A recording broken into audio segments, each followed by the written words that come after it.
Assalamualaikum warahmatullahi wabarakatuh. Ya, selamat siang ya teman-teman. Balik lagi ke YouTube, sharing informasi ya. Siang hari ini saya akan menyampaikan tentang ketentuan internasional terhadap penilaian keselamatan.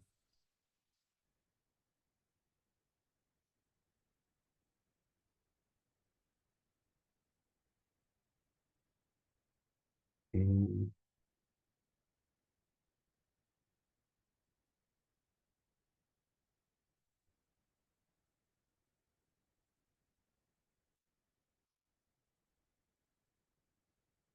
Nah, jadi materi ini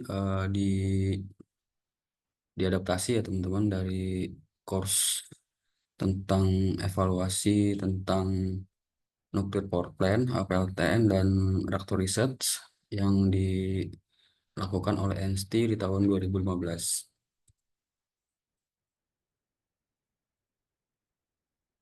Secara umum ada tiga bagian yang akan disampaikan ya. Pertama akan dikupas dulu tentang kita akan mereview sedikit tentang IAEA Nuclear Safety Pyramid, piramid keselamatan nuklir yang dikembangkan IAEA, lalu perizinan terhadap keselamatan terhadap di suatu instalasi ya dari sudut pandang keselamatan. Lalu yang ketiga adalah dokumen-dokumen yang digunakan secara internasional dalam penilaian keselamatan.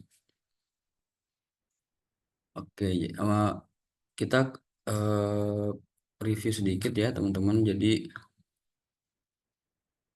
untuk dalam suatu fase untuk membuat atau mengoperasikan PLTN itu IAEA telah membagi menjadi tiga fase ya. Pertama adalah fase satu itu di dalam dokumen tersebut biasanya 1 sampai 3 tahun. Jadi indikatornya atau ciri-cirinya adalah suatu negara itu mempunyai suatu komitmen ya atau keputusan untuk menggunakan tenaga nuklir. Ini di fase satu durasinya sekitar 1 sampai 3 tahun. Kemudian di fase 2 sekitar 3 sampai 7 tahun itu tujuannya atau milestone-nya adalah negara tersebut siap untuk mengadakan tender, invite bidding. Kemudian terakhir di fase 3 7 sampai 10 tahun durasinya kurang lebih itu eh, siap untuk dilakukan commissioning dan operasi untuk PLTN pertama kalinya. Nah, di sini kita bisa lihat bahwa ada tiga entitas yang sangat atau memiliki kepentingan ya atau sangat berperan ya di ketiga fase embarking tadi. Pertama adalah peran pemerintah yang porsinya sangat besar di fase satu, kemudian sedikit menurun di fase 2 dan terus menurun di fase 3. Jadi keterlibatan pemerintah di awal-awal pembangunan dan pengoperasian PLTN itu sangat-sangat dominan. Yang kedua adalah adanya badan pengawas dalam kegiatan tenaga nuklir itu. Jadi dimulai setelah fase satu itu harus ada badan pengawas ya yang akan mengawasi tenaga nuklir itu.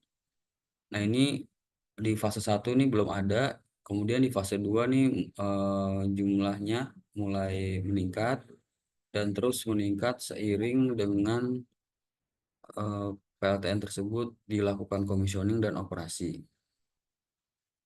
Kemudian entitas yang ketiga adalah organisasi pengoperasi. Ini juga sama dengan badan pengawas. Jadi mulai terbentuk itu setelah fase satu, fase 2 itu mulai dilakukan rekrutmen ya terhadap pekerjanya, kerja radiasi dan lain-lain. dan terus bertambah dan akan sangat diperlukan pada saat komisioning maupun operasi. Kemudian kalau kita bicara infrastruktur nuklir ya teman-teman,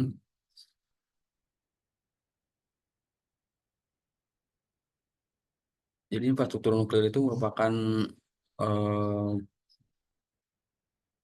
suatu objek ya atau lingkup yang memang diatur atau emang harus dibuat ya di dalam infrastruktur infrastruktur pembangunan dan pengoperasian PLTN itu. eh, Infrastruktur nasional, kemudian secara lebih besar di sana juga ada tentang tanggung jawab industri, kemudian pemegang izin, kemudian lebih kecil lagi ada infrastruktur keselamatan. Jadi infrastruktur keselamatan itu bagian kecil atau bagian dari infrastruktur nasional dari eh, tenaga nuklir. Nah, di dalam safety infrastruktur itu ada tanggung jawab pemerintah juga regulator. Nah, kemudian eh, di video kemarin kita sudah membahas tentang piramida keselamatan ya dari safety standar. Yang pertama adalah safety fundamental, berisi tentang prinsip-prinsip keselamatan, ada 10 bagian. Kemudian di bawahnya ada safety requirement, jadi suatu instrumen yang sifatnya adalah wajib dilakukan oleh pemegang izin atau pemohon, harus gitu. Kemudian di bawahnya adalah safety guide ya, pedoman bagaimana cara memenuhi safety requirement. Nah, di eh, safety guide itu IAIA itu sudah menetapkan ya atau menyusun eh, infrastruktur keselamatan untuk program PLTN ya. Di sana sudah rinci di fase 1 itu tugas operator apa saja, tugas badan pengawas apa saja, tugas organisasi pengoperasi apa saja itu sudah diuraikan di sana. Fase 1, fase 2, fase 3. Kemudian ada juga tentang dokumen NSG 3.1 ya. 3.1 revisi 1 ini responsibility dari industri dan licensee. Di sana ada terbagi menjadi 19 isu milestone di 3 fase pembangunan PLTN. Oke, terkait safety standard. Nah, rejim keselamatan itu dilakukan atau dilaksanakan melalui pelaksanaan General Guide, pedoman secara umum maupun spesifik. Jadi telah di bawah SF1 Fundamental Safety Principle ini ada sejumlah requirement ya sifatnya general maupun spesifik, GSR Part 1, Part 2 hingga Part 7.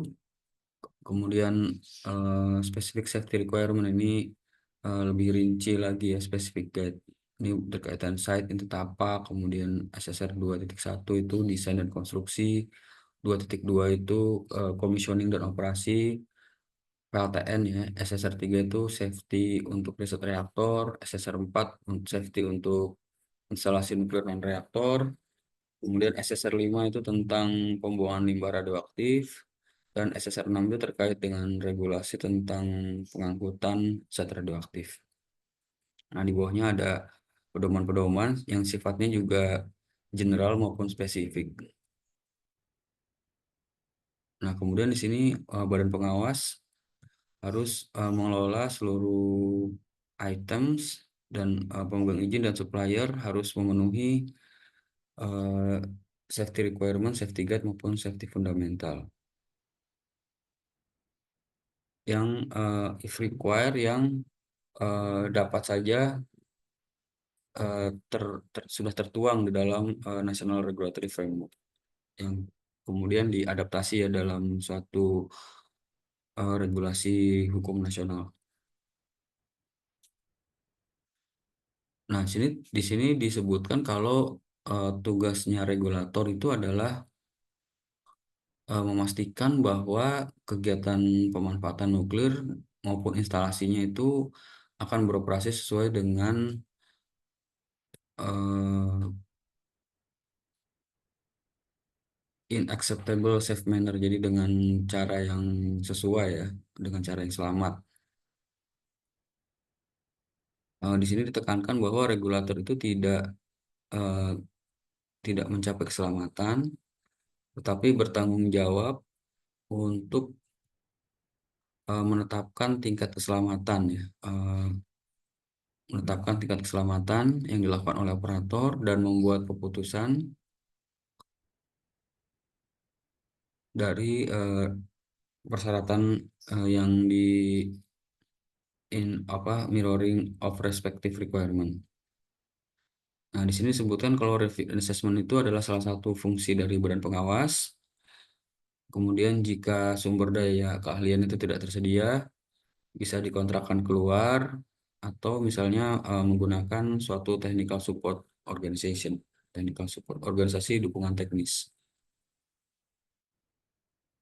Ini safety standard untuk regulator. Pertama dari SF1, acuan utamanya, kemudian diturunkan ke GSR Part 1. Di sini ada eh, kerangka keselamatan ya untuk badan pengawas, untuk hukum dan maupun untuk pemerintah ya. Kemarin kita sudah review tentang GSR Part 1.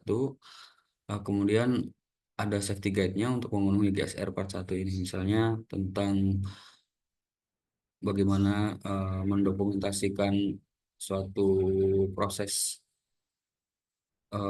pengawasan dari instalasi nuklir, kemudian bagaimana melakukan inspeksi dan penegakan hukum, lalu bagaimana melakukan review dan assessment, lalu bagaimana pengelolaan organisasi dan staf dari badan pengawas, dan terakhir bagaimana tentang mengatur tentang proses perizinan instalasi nuklir tersebut. Oke, nah IAIA sudah menerbitkan ya proses perizinan instalasi nuklir, guidance, sifatnya guidance, pedoman.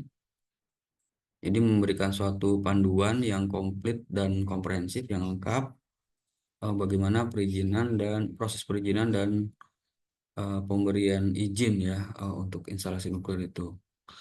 Itu mencakup evaluasi tapak, kemudian desain, konstruksi, komisioning, operasi, dekomisioning hingga pembebasan dari pengawasan ya.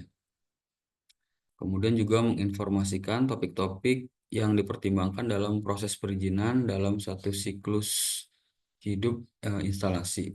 Jadi ini di SSG 12 itu termuat tentang proses perizinan dimulai dari tapak hingga pengecualian dari pengawasan, pembebasan dari pengawasan.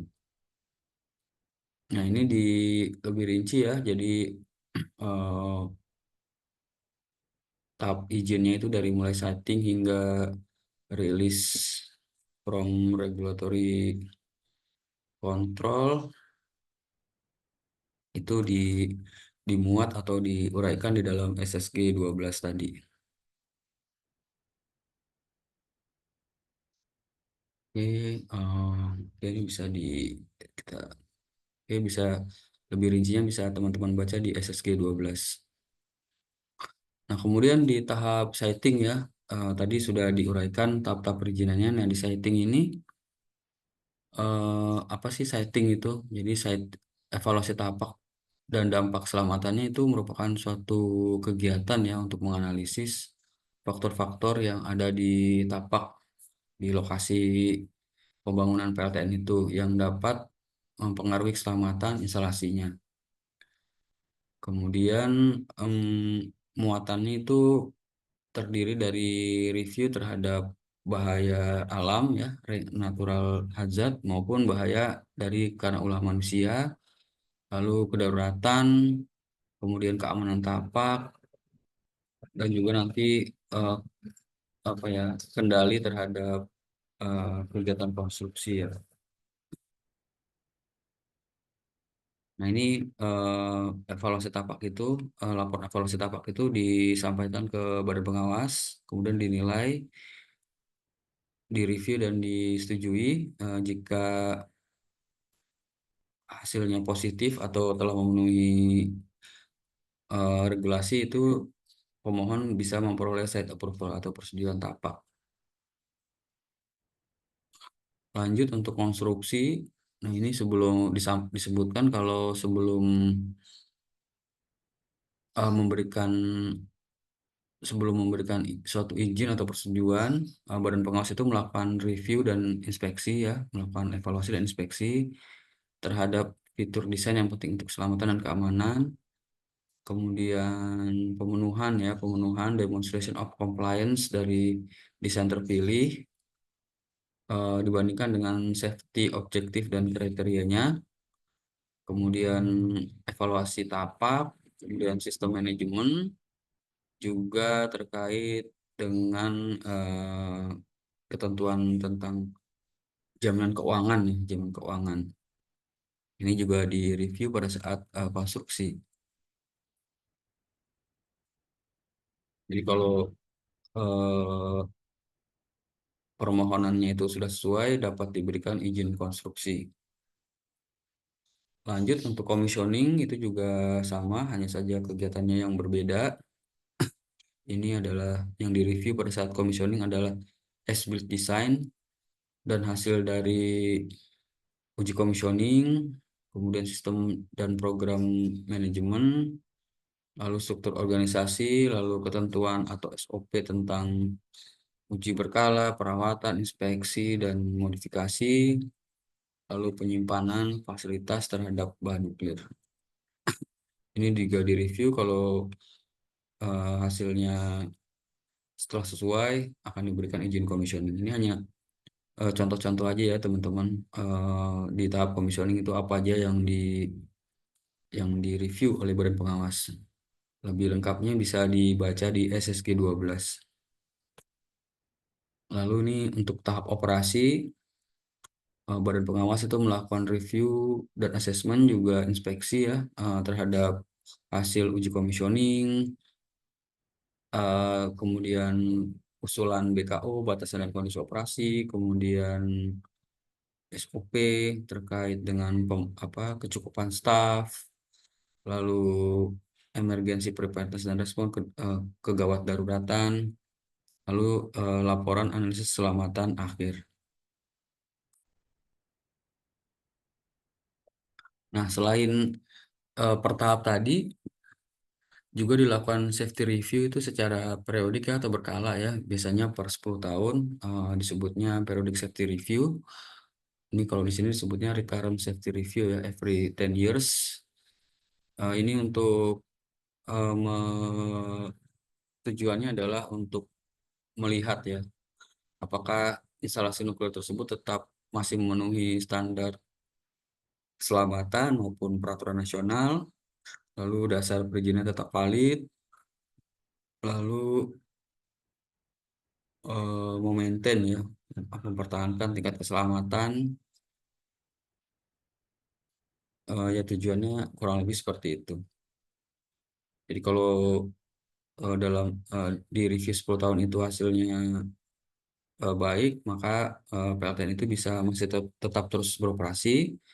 Namun kalau ada perbaikan atau kurangan, maka operasinya dihentikan hingga isu keselamatan itu dapat dipenuhi atau dicukupi.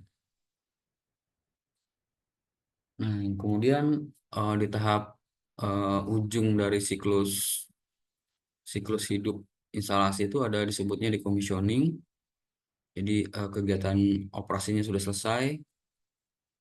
Ini sebelum diberikan izin decommissioning dan pembebasan dari pengawasan ya, itu juga Badan Pengawas itu melakukan review ya, review terhadap program decommissioning dan penilaian keselamatan yang diusulkan oleh pemegang izin, kemudian memeriksa bukti kegiatan commissioning itu telah memenuhi keselamatan, terus tingkat bahaya radiologinya telah berhasil diturunkan, lalu memeriksa apakah limbah itu bisa dikelola secara selamat, kemudian memeriksa atau mereview atau mengecek ya apakah kegiatan dekontaminasi, dismantling maupun eh, pemindahan zat radioaktif maupun limbah itu sudah dilakukan dengan benar sesuai dengan program yang diusulkan. Kemudian terakhir hasil dari survei radiologi akhir itu bahwa tujuan decommissioning itu telah terpenuhi.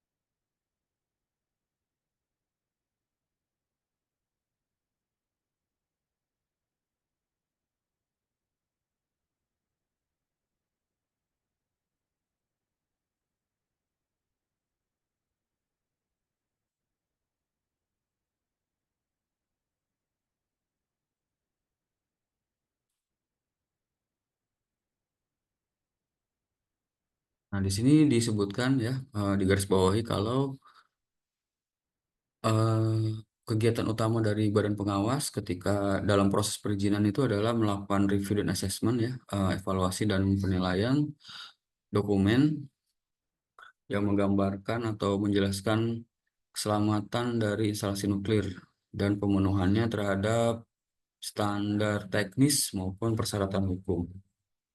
Nah, dokumen yang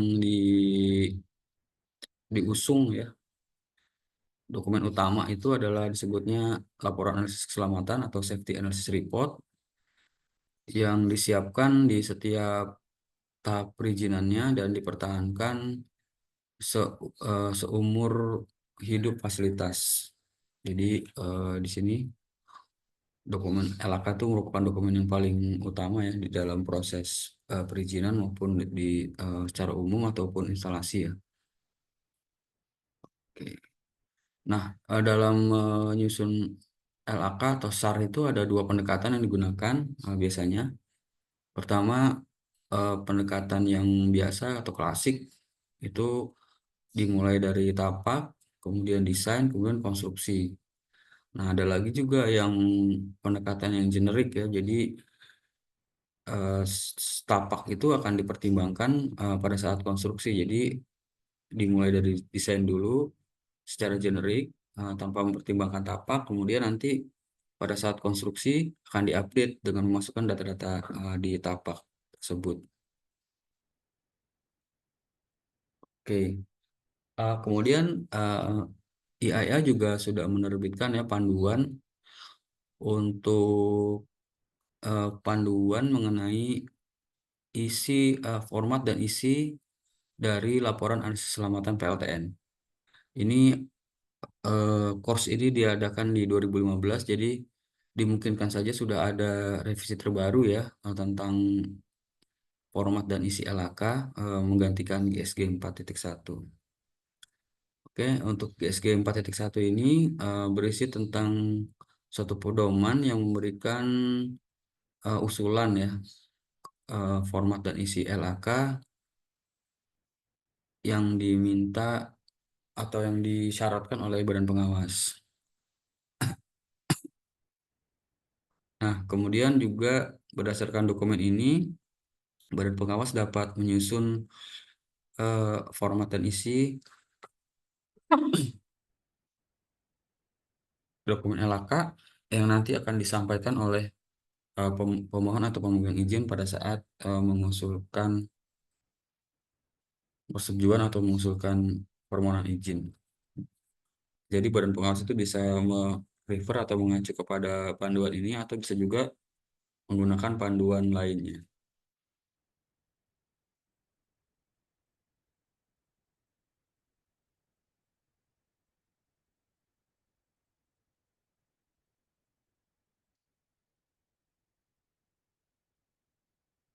Untuk persyaratan pelayanan keselamatan itu kita sudah ulas ya teman-teman kemarin di GSR Part 4.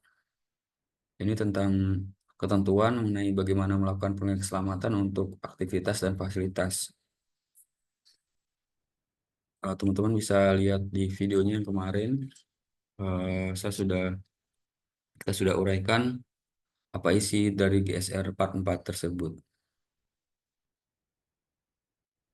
Oke, kemudian kita lanjutkan ini untuk eh, proses review dan assessment ya teman-teman. Itu dimuat di GSG 1.2.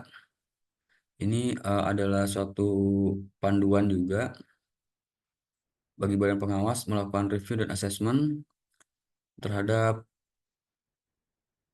beragam keselamatan yang di beragam tingkat keselamatan yang disampaikan oleh operator di setiap tahap izinnya. Ini meliputi review dan assessment untuk keselamatan PLTN, riset reaktor maupun fasilitas instalasi nuklir non-reaktor. Jadi ini dokumennya sifatnya umum karena eh, bisa untuk PLTN, bisa untuk riset reaktor, bisa untuk instalasi nuklir non-reaktor. Juga termasuk decommissioning ya untuk fasilitas nuklir dan limbah radioaktif ini juga dimuat. Jadi memang dokumennya sifatnya umum, bisa diterapkan di beragam fasilitas. Nah, kalau kita eh, untuk standar internasional ya di negara lain, praktik di negara lain itu misalnya di Amerika ya mereka punya guide sendiri ya, guide regulatory guide itu 1.206 itu tentang format isi LAK ya untuk PLTN itu air air pendingin air bertekanan ya, reaktor pendingin air bertekanan LWR edition ini di Reggat 1.206. Jadi tentang combine license permohonan izin gabungan untuk PLTN pendingin air bertekanan ini ada di Reggat 1.206 diterbitkan oleh USNRC, Badan Pengawas Amerika Serikat. Kemudian di Rusia, Federasi Rusia juga membuat laporan asas keselamatan ya untuk PLTN. Ini spesifik juga. Ini untuk reaktor VVIR. Jadi VVIR itu reaktor PWR ya, PWR tapi PWR Rusia. Mereka juga punya masing-masing negara itu punya format isi LAK-nya masing-masing.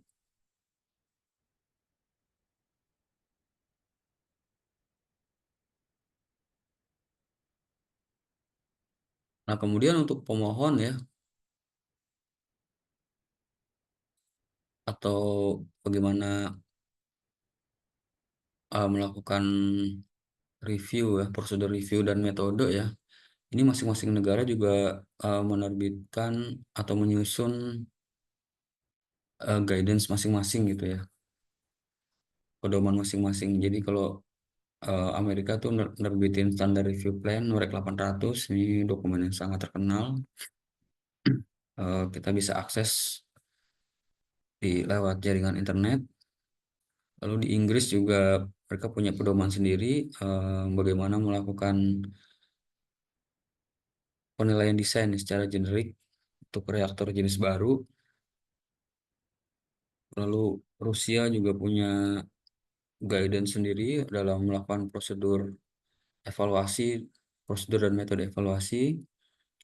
Lalu Wendra ini eh, juga nerbitin Safety of NPP Design. Lalu ARSN ini TSO-nya Badan Pengawasnya Perancis juga punya Safety Assessment Guide sendiri. Ini bisa di-download ya teman-teman. Semua dokumen ini sifatnya open access. Ya demikian teman-teman sharing hari ini tentang ketentuan internasional dalam melakukan proses review dan assessment ya terhadap safety review dan assessment. Saya mengucapkan terima kasih. Kemudian jika ada masukan, pertanyaan, dan pendapat, kita bisa diskusi di dalam eh, komentar kolom komentar ya teman-teman. Dan saya berharap juga teman-teman bisa men-share video ini apabila eh, ter- video tersebut bermanfaat. Ya demikian teman-teman. Terima kasih. Sampai berjumpa di video lain selanjutnya. Assalamualaikum warahmatullahi wabarakatuh.